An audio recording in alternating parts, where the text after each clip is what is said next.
శ్రీమాత్రే నమః. మనం చేస్తున్న పనుల్లో పదే పదే ఆటంకాలు ఎదురవుతున్నా, శత్రువుల వల్ల లేదా కోర్టు కేసుల వల్ల ఇబ్బంది పడుతున్నా, రేపు ఏప్రిల్ 24న వైశాఖ శుద్ధ అష్టమి శుక్రవారం కూడా. అసలు శుక్రవారము అష్టమి రోజున అమ్మవారిని పూజిస్తే ఎటువంటి ఇబ్బందులైనా తొలగిపోతాయి అని చెప్తారు. అసలు ప్రతీ నెల అష్టమి రోజున దుర్గా అమ్మవారి ఆలయానికి వెళ్ళి 8 పువ్వులతో అంటే ఒకే రకం పూలతో అమ్మవారిని పూజించినట్లయితే కష్టాలు తొలగిపోతాయి. ముఖ్యంగా భార్యాభర్తల మధ్య ఏవైనా మనస్పర్ధలుంటే అవి తొలగిపోతాయి అని చెప్తారు. రేపు 24న వైశాఖ మాసం శుద్ధ అష్టమి కూడా. వైశాఖ మాసం నారాయణుడిని పూజిస్తారు. శ్రీ మహావిష్ణువుకి అత్యంత ప్రీతికరమైన రోజు శుక్రవారం అష్టమి. ఆ రోజు అపరాజితాదేవి పూజ చేస్తారు. సాధారణంగా అపరాజితాదేవిని దసరా సమయంలో పూజ చేస్తారు, దసరా రోజున. కానీ ఏప్రిల్ 24న వచ్చే వైశాఖ అష్టమి ఎందుకు ప్రత్యేకము అంటే, జ్యోతిష్యం ప్రకారం ఆ రోజు దేవి ఆరాధనకి గ్రహగతులు అత్యంత అనుకూలంగా ఉన్నాయి. వైశాఖ మాసంలో వచ్చే ఈ అష్టమి రోజు రాహుదోషాలు లేదా కేతు వల్ల కలిగే ఇబ్బందులు ఏవైనా ఉంటే ఈ పూజ చేస్తే, అంటే అపరాజిత అమ్మవారిని పూజ చేస్తే ఆటంకాలు తొలగిపోతాయన్నమాట.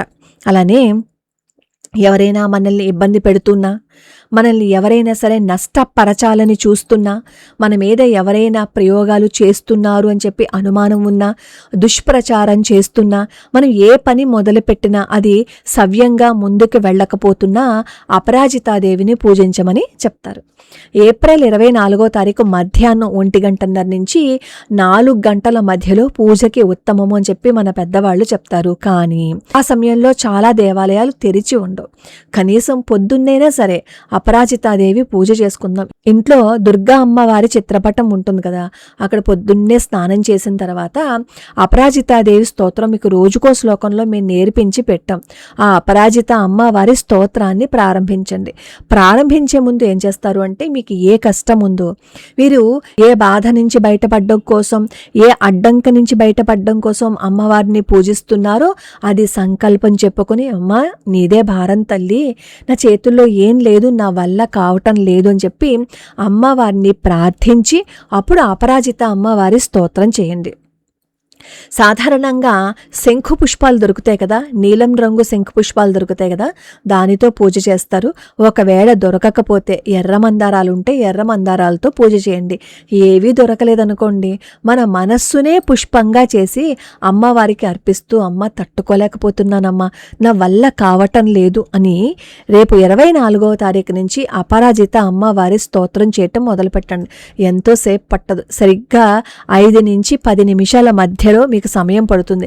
చాలా నెమ్మదిగా ఏ దోషాలు లేకుండా మీరు అపరాజిత అమ్మవారిని ప్రార్థించండి. మీరు ఎదురు చూస్తున్న విజయం మీ దగ్గరికి వస్తుంది. కాబట్టి రేపు ఏప్రిల్ 24న అవకాశాన్ని అస్సలు వదులుకోవద్దు. అసలు వైశాఖ మాసంలో అష్టమి రోజున స్నానం చేసినా, దానం చేసినా, జపం చేసినా విశేషమైన ఫలితం ఉంటుంది. ముఖ్యంగా ఈ వైశాఖ మాసంలో ఎండలు ఎక్కువగా ఉంటాయి కాబట్టి చలివేంద్రాలు ఏర్పాటు చేయమంటారు. చలివేంద్రాలు ఏర్పాటు చేస్తూ మంచినీటిని దానం చేస్తే కుజదోషం ఉన్న వాళ్ళకి కుజదోషం నుంచి బయటపడే మార్గం కనిపిస్తుందట. ఎండాకాలం 4 నెలలు కూడా నీటిని దానంగా చేయమంటారు. అలాగే ఈ ఏప్రిల్ 24న పొద్దున్న పూజ చేయటం మీకు ఒకవేళ కుదరలేదు అని అనుకోండి, సాయంత్రమైనా సరే తులసి కోట దగ్గర దీపం పెట్టి అమ్మవారిని ప్రార్థించండి. మీకు ఏ స్తోత్రాలు ఏ శ్లోకాలు రావు అనుకోండి, అమ్మవారిని చూస్తూ, దుర్గా అమ్మవారిని చూస్తూ దుర్గా అని జపించటం వచ్చు కదా, దుర్గా అని అలా మనసులో ధ్యానం చేయండి. కనీసం ఒక్క 15 నిమిషాలు ప్రశాంతంగా కూర్చుని అమ్మవారిని అలా చూస్తూ అమ్మవారిని పిలవండి. అమ్మా నాకు ఇన్ని కష్టాలు ఉన్నాయమ్మా, నా వల్ల కావట్లేదమ్మా, నేను తట్టుకోలేకపోతున్నానమ్మా అని అమ్మని మనస్ఫూర్తిగా ప్రార్థించండి. అమ్మవారి పాదాలు పట్టుకుంటే ఏ బాధ నుంచైనా, ఏ కష్టం నుంచైనా మనం బయటపడతాం. కాబట్టి ప్రతిదానికి అడ్డంకులు వస్తున్నాయి అని అనుకున్న వాళ్ళు రేపు శుక్రవారం అష్టమి తిథి కలిసి వచ్చింది కాబట్టి ఈ అవకాశాన్ని వదులుకోకండి. మనం ఏమీ ఎక్కువ నియమాలు, నైవేద్యాలు అవేం పెట్టడం లేదు కదా, కాసేపు అమ్మవారి ముందు కూర్చుని మన బాధని అమ్మతో చెప్పుకుంటున్నాం. ఎవరితో చెప్పుకున్నా మన బాధ తీరుతుందో తీరదో అని అనుమానం ఉంటుంది. కానీ అమ్మతో చెప్పుకుంటే మన బాధని ఖచ్చితంగా తీరుస్తుంది. కాకపోతే మనం అప్లికేషన్ పెట్టిన వెంటనే మన అప్లికేషన్ తీసేసుకుని ఉద్యోగం ఎవరైనా ఇస్తారా? ఇవ్వరు కదా. అలాంటిది ఇంతవరకు మనం ఎన్నో చేసేసి ఉంటాం కదా, వాటన్నింటి నుంచి మనం కూడా బయటపడాలి అంటే అమ్మకి అప్లికేషన్ పెట్టుకుని అమ్మా ఒక్కసారి కరుణించమ్మా అని అమ్మని ప్రార్థించటం మాత్రమే మనం చేయాల్సిందే. కాబట్టి రేపు శుక్రవారం నాడు మర్చిపోకుండా అపరాజిత అమ్మవారిని పూజించడానికి ప్రయత్నపూర్వకంగా మీరు సమయాన్ని వెచ్చించండి. మనం ఒక్క 10 నిమిషాలు అక్కడ కూర్చుని అపరాజిత స్తోత్రం చేసుకున్నాము అంటే నెగిటివ్ ఎనర్జీ అనేది పోతుంది. ఎన్నో అపజయాల నుంచి బయటపడిన వాళ్ళు కూడా ఉన్నారు. మీకు ఈ అపరాజితాదేవి స్తోత్రం కావాలి అంటే రోజుకో శ్లోకంలో మేము అప్లోడ్ చేశాము. కింద నేను లింక్ కూడా ఇస్తాను.